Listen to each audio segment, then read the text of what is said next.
हरिओम। जय योगेश्वर। राधे राधे। बंशीधरम तोत्रधरम नमामि मनोहरम मोहहरम च कृष्णं मालाधरम धर्मधुरम धरं च पार्थयसारथ्यकरं च देवं कर्तव्यदीक्षां च समत्वशिक्षां ज्ञानस्य भिक्षां शरणागतिं च ददाति गीता करुणाद्रभूत कृष्णेन गीता जगतो हिताय। श्रीमद् भगवद गीता जी अध्याय 18वां, श्लोक था 39वां और उसका भाग दूसरा। श्लोक तामस सुख का वर्णन करते हैं।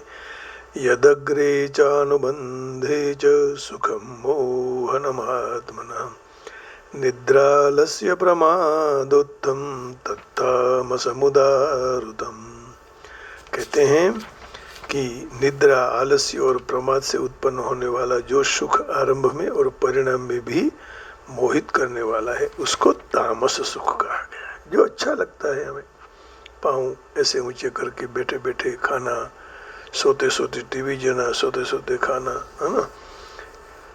तो जो प्रतिक्षण अभाव में जा रहा है वास्तव में है नहीं, परंतु जो नहीं है, हाँ, प्रकाशित करने वाले का आधार है।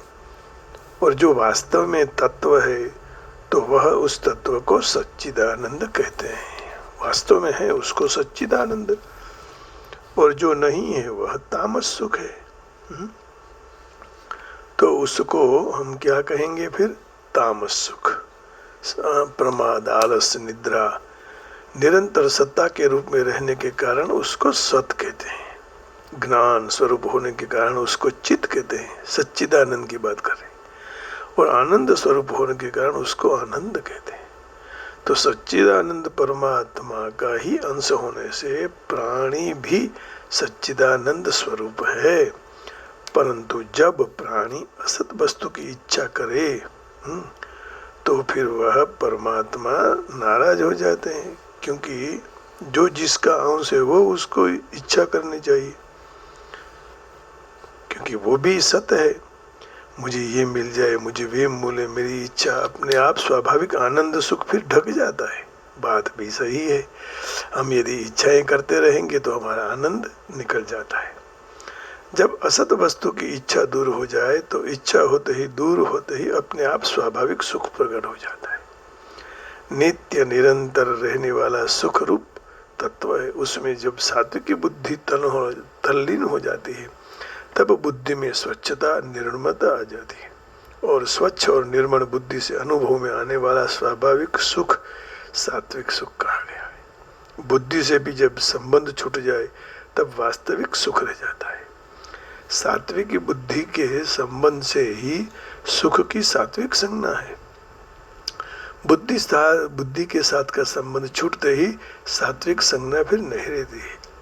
मन में जब कोई वस्तु प्राप्त करने की इच्छा हो तब वह वस्तु मन में बस जाती है, अर्थात मन और बुद्धि का उसके साथ संबंध हो जाता है। जब वह मनोवांछित वस्तु मिल जाए तब वह वस्तु मन में से निकल जाती है, और वस्तु का मन में जो खींचतान होता है वो भी निकल जाता है। और निकलते ही वस्तु के साथ संबंध विच्छेद होते ही वस्तु के अभाव का जो दुख था वो भी अब निवृत्त हो जाता है अनुभव के बाद। और नित्य रहने वाले स्वतः सुख तात्कालिक अनुभव हो जाता है। वास्तव में इस सुख वस्तु के मिलने से नहीं हुआ है, परंतु तात्कालिक राग दूर होने से हुआ है। तो जब हमारा राग दूर हो जाए तो फिर वस्तु मिले या न मिले, फिर उसमें हमें कभी भी इस वस्तु के अभाव का दुख नहीं देता है, निवृत्ति हो जाती है। लेकिन वस्तु का मन में जो खींचतान है वो निकल जाना चाहिए। परंतु राजस पुरुष भूल से ही सुख के वस्तु के मिलने से होने वाला मान लेते हैं। वास्तव में देखे तो वस्तु का संयोग बाहर से होता है, प्रसन्नता अंदर से होती है, और अंदर से जो प्रसन्नता होती है वह बाहर के संयोग से पैदा नहीं होती है, परंतु अंदर मन में बसी हुई वस्तु के साथ संबंध था तो वह वस्तु के साथ संबंध विच्छेद होते ही पैदा होती है। तात्पर्य यही हुआ कि वस्तु मिलने से अर्थात बाहर से वस्तु का संयोग होते ही अंदर से वस्तु के साथ संबंध विच्छेद हो जाता है, और संबंध विच्छेद होते ही नित्य रहने वाले स्वाभाविक सुख का आभास हो जाता है। जब निद्रा में बुद्धि तमोगुण में लीन हो जाती है तब बुद्धि की स्थिरता के कारण सुख प्रकट हो जाता है, क्योंकि तमोगुण के प्रभाव से निद्रा में जागृत और स्वप्न के पदार्थों की विस्मृति हो जाती है। पदार्थों की स्मृति दुख का कारण है। पदार्थों की विस्मृति होने से निद्रा अवस्था में पदार्थों का वियोग हो जाता है। जैसे हरि स्मृति सर्व विपद विमोक्षणम, और जहाँ सुमति तहाँ संपत्ति नाना, जहाँ कुमति तहाँ विपत्ति निदाना। श्री राम जय राम जय जय राम, यही सात्विक बुद्धि है सुमति। तो वियोग के कारण स्वाभाविक सुख का आभास होता है, इसी को ही निद्रा का सुख कहते हैं। परंतु बुद्धि की मलिनता से स्वाभाविक सुख जैसा है वैसे अनुभव में नहीं आता है। तात्पर्य यही हुआ कि बुद्धि तमोगुणी होने से बुद्धि में स्वच्छता नहीं रहती है, और स्वच्छता न रहने से सुख स्पष्ट अनुभव में नहीं आता है। इसलिए निद्रा के सुख को तामस सुख कहा गया है, क्योंकि निद्रा में हमें कुछ पता ही नहीं लगता है ना। इसलिए निद्रा के तामस सुख कहने का अभिप्राय यही है कि उसमें बुद्धि मोहित हो जाती है, अर्थात उसमें बेहोशी आ जाती है ना, हमें पता ही नहीं है, और उसी बेहोशी से संसार की सर्वथा विस्मृति हो जाती है। जागृत अवस्था सर्वथा दब जाती है, इसलिए उसको तामस सुख कहा गया है। जो इंद्रियां सहित बुद्धि मोहित न हो तो अवस्था समाधि हो जाती है। क्या बात है। और समाधि से फिर विश्राम मिलता है, और विश्राम में निद्रा से मिलने से ताजगी मिल जाती है। परंतु ताजगी का सुख लेने से गुणातीत नहीं हो पाते हैं। गुणातीत तो समाधि के सुख से असंग होने से ही मिलता है ना। गुणातीत होना कठिन है। प्रकृति क्रियाशील और परिवर्तनशील है, और परमात्मा तत्व अपरिवर्तनशील, निर्विकार, शांत और निश्चल है। निद्रावस्था में वह निश्चल तत्व में स्थित हो जाता है, परंतु अंतःकरण में भोगों का महत्व रहने से निद्रा फिर मनुष्य की फिर से भोग संग्रह में रुचि हो जाती है, और वीर उठकर उसी में ही लग जाता है। इस तरह राग के कारण मनुष्य को वह निश्चल तत्व से लाभ नहीं होता है। निद्रा से केवल थकावट दूर होती है, और फिर वही जो वह भोग है, ऐश्वर्य, आसक्ति का सर्वथा त्याग यदि कर दे तो निद्रा में और निद्रा के बाद अपने आप स्वरूप में अटल स्थिति रह जाती है। तो निद्रा करने के बाद फिर ही उसी संसार में लग जाना वो ठीक नहीं है।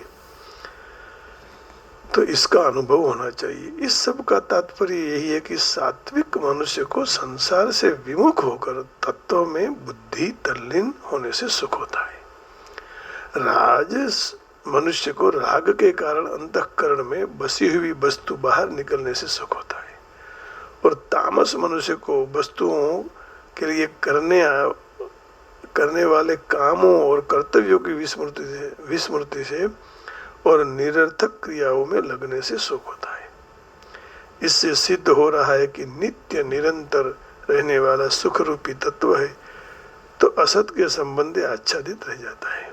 विवेक पूर्वक असत के साथ संबंध विच्छेद होते ही राग वाली वस्तुएं मन में से निकलने के बाद बुद्धि तमोगुण में लीन हो जाते ही सुख होता है। तो वह सुख का केवल आभास है, सुख नहीं है ना। तात्पर्य यही हुआ कि संसार से विवेक पूर्वक विमुख होते ही सात्विक सुख अंदर से वस्तुओं को निकलने से राजस सुख और मूढ़ता से निद्रा आलस में संसार को भूलने से तामस सुख होता है। हाँ, बहुत अच्छी बात की।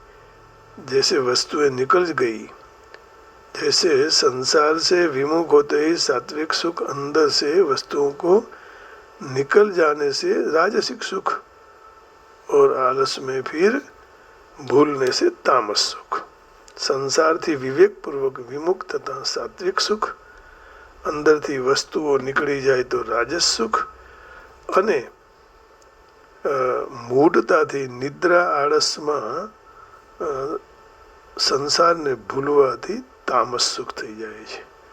तो तीनों के सुख की व्याख्या बता दी। राजस सुख किसको कहते हैं?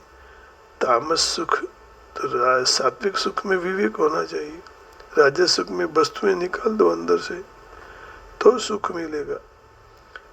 अब हम यही को निरंतर इसी का ही भजन करते रहेंगे वस्तुओं पदार्थों का, परंतु वास्तविक सुख तो प्रकृति जन्य पदार्थों से सर्वथा संबंध विच्छेद होते ही होता है। इस सुखों में जो प्रीति आकर्षण और सुख का भोग है वही पारमार्थिक उन्नति में विघ्न डालने वाले और पतन करने वाले हैं।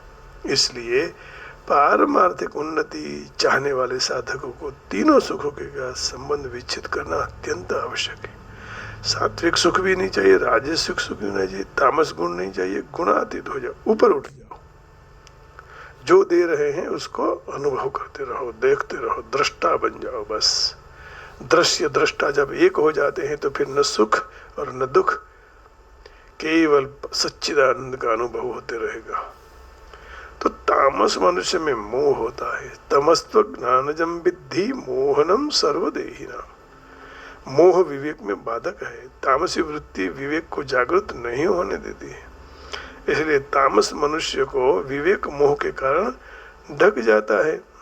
मनुष्य का विवेक ढक जाता है, इससे आरंभ में और अंत को भी वह देख नहीं पाता है। इसलिए भगवान ने कहा कि यह आरंभ में भी दुख और अंत में भी दुख। यदग्रे चानुबंधे च सुखम मोहनमात्मनः निद्रालस्य प्रमादोत्थम तत्तामसमुदारुतम। निद्रा, आलस्य और प्रमाद से उत्पन्न होने वाला जो सुख आरंभ में और परिणाम में भी अपने को मोहित करने वाला है वह सुख तामस कहा गया है।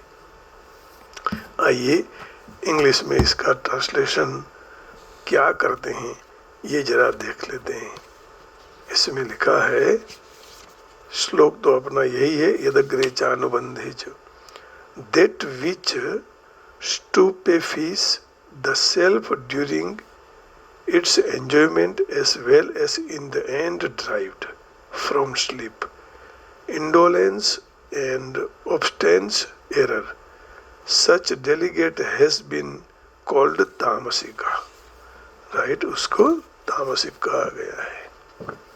अब देखिए क्या कहा इसमें आगे वेदांत भक्ति गुरु जी ने।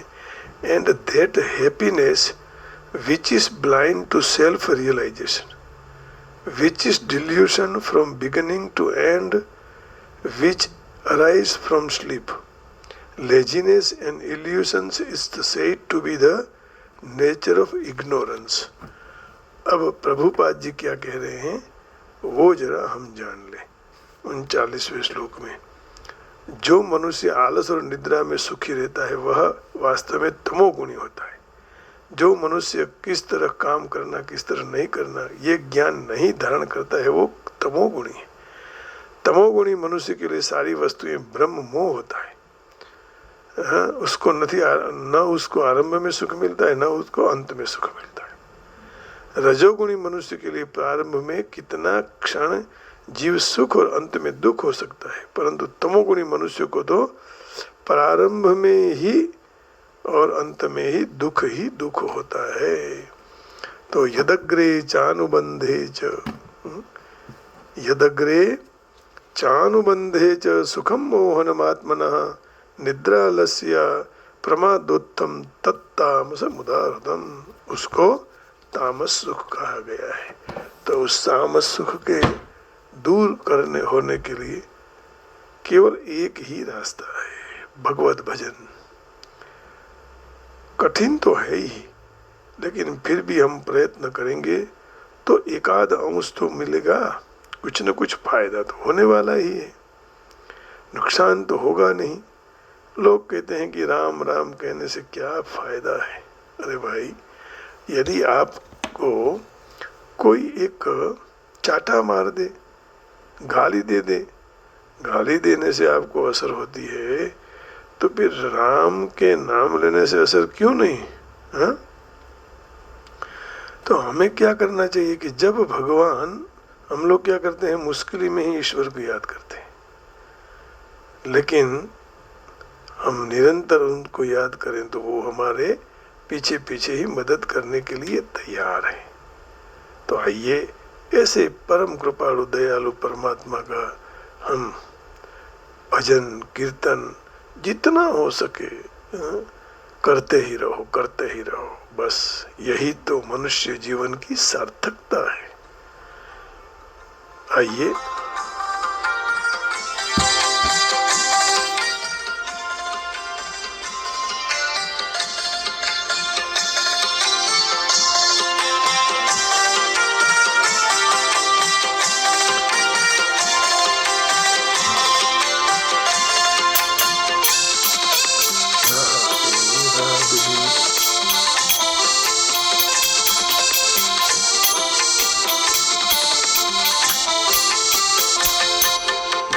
मुश्किली जारे पड़े प्यारे तने याद करूं, मने मुश्किली जारे पड़े प्यारे तने याद करूं, अने सुख में हूँ विसरूं तने, दुख में हूँ याद करूं, अने सुख में हूँ विसरूं तने, दुख में हूँ याद करूं, मने मुश्किल जारे पड़े प्यारे तने याद करूं।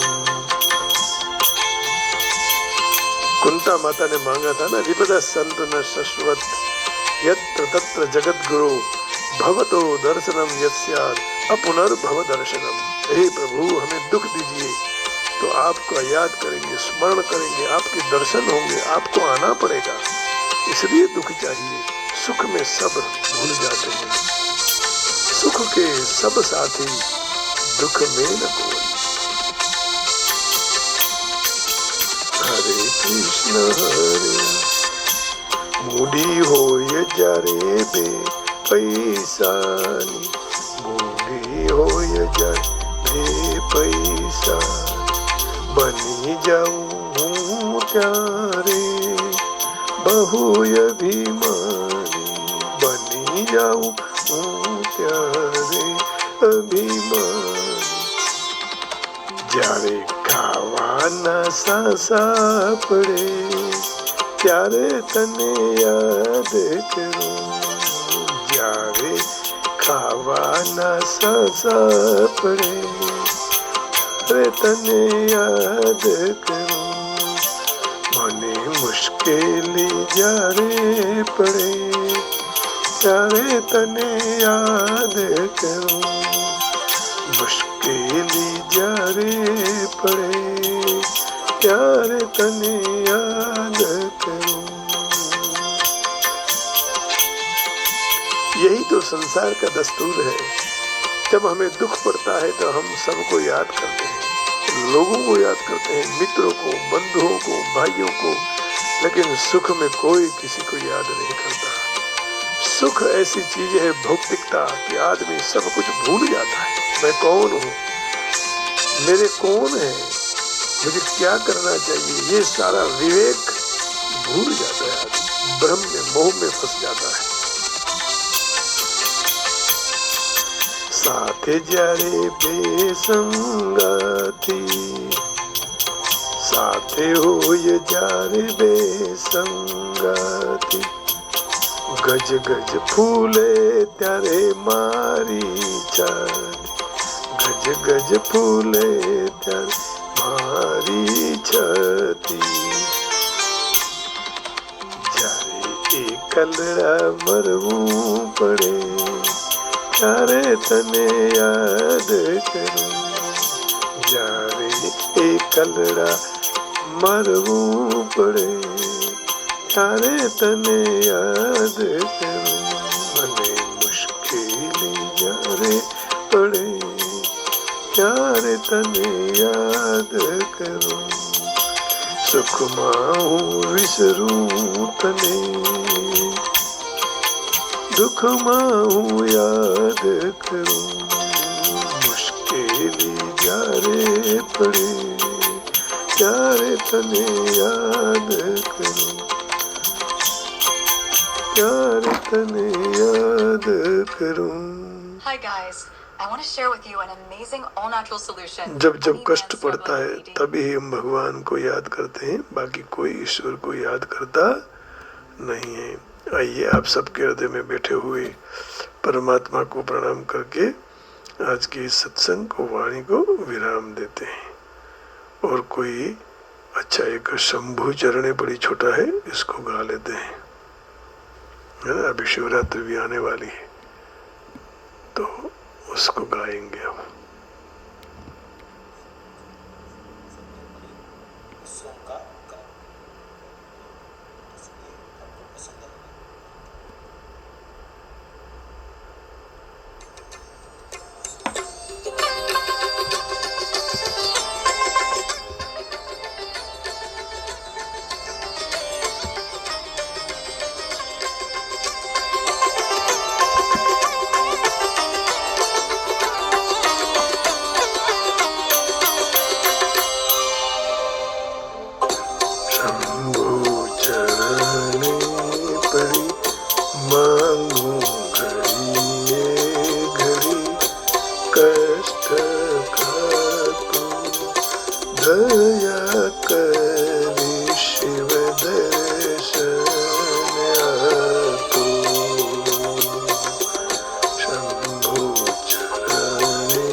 आदौ कर्म प्रसंग कलयति कलुषम. હું તો એકલ પંથી પ્રવાસી, છતાં આત્મા એમ ઉદાસ, થાક્યો મથી રે મથી કારણ મળતું નથી, સમજણ આપો દયા કરી, શિવ દર્શન આપો. શંભુ ચરણે પડી માંગુ ઘડીએ ઘડી, કષ્ટ કાપો દયા કરી,